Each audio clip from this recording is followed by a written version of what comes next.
Okay, in this example, I'm going to take you through a forensic audit. How we would include a forensic audit within the loan modification application.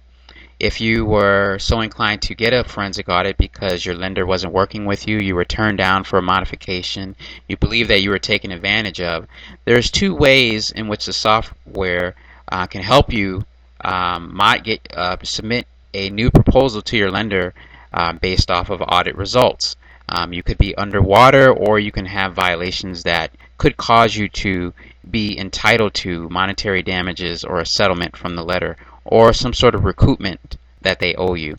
I'm going to show you an excerpt from a letter, an actual audit that I wrote that was completed for a client that actually had some serious violations.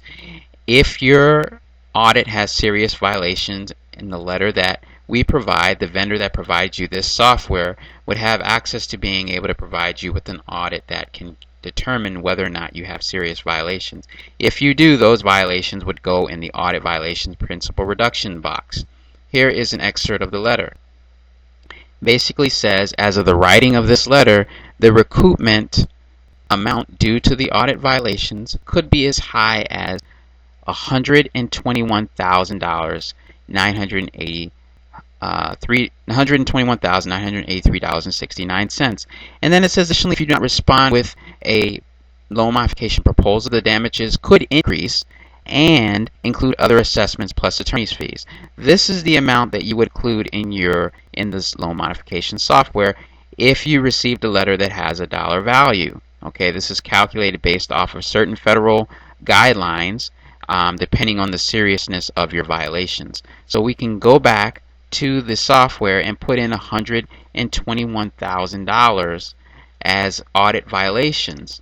Okay, and you can hit process, and it will obviously, in this example, we actually don't even qualify for HAMP, and it will calculate a proposal with a principal reduction that includes your audit violations. Now you have a very, very positive loan proposal here, and what you're going to do is go back to step one. It's going to say print the one with the audit. If you look at it, it references that there were federal law violations, and you would have already sent the other letter to the lender, so they would have the audit violations and reason why you believe you're entitled to this type of benefit. Okay, and this is essentially where you're at, and that's how you would include the audit violations in the software. Again, if you are in need of a forensic audit, go back to your vendor and ask them how you can obtain a forensic audit for your loan. For first, second, third mortgages, close-end loans, meaning that it's not a revolving account like a credit line. But if you have a first or second lien mortgage or third lien mortgage and you want to see if you can get some concessions, a forensic audit is the way to go. Go back to your vendor and ask them about that service.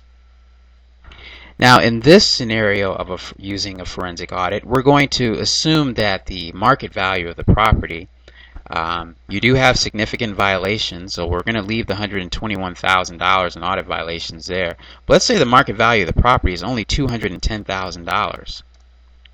$210,000, that basically means that in order to be at the appraised value, you would need a principal reduction of around $130,000. The way our audit letter is written, it actually asks for the lowest possible principal reduction. What the software is going to do if you put the appraised value in there, it's going to automatically say that you need an audit. Especially if you don't qualify for the Obama plan. The Obama plan does have an up to 30% principal reduction, but you have to get a double pass to get that. If you get a double pass, then you can get a principal reduction under the Obama plan without the need of an audit, and the software will let you know if you qualify for that. We're going to go ahead and click on step 3 after we put the appraised value in there, which you probably got from a BPO, an appraisal, or some sort of market analysis, competitive market analysis that a realtor can do for you. Okay?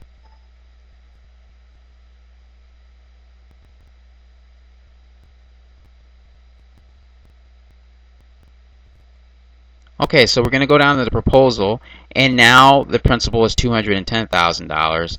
And if we go to the letter, it now has that proposal. It's asking for a fixed amount at 5%, and it's working, giving you a very positive surplus here.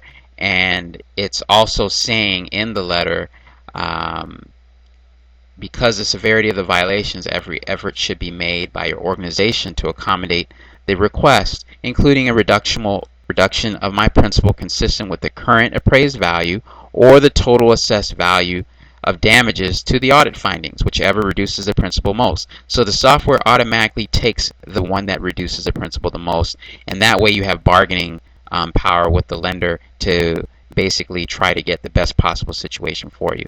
That is how you would include the audit violations within the software so that you can get the proposal. Again, if you need a forensic audit, get back to the lender or to the vendor that you worked with to purchase the software, and they can provide a forensic audit for you at a very competitive rate.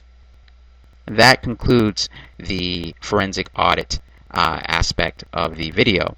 The last thing we're going to do here is essentially go and show you how to start from scratch. So now we're done with this. You want to do another one. All you do is click New Loan Mod, click here, and it will clear all your inputs. It's going to warn you though, please make sure you have saved or printed everything. Let's put cancel here. Let's say that you have not saved it. So you want to just basically use that function, which we're going to explain a little bit later.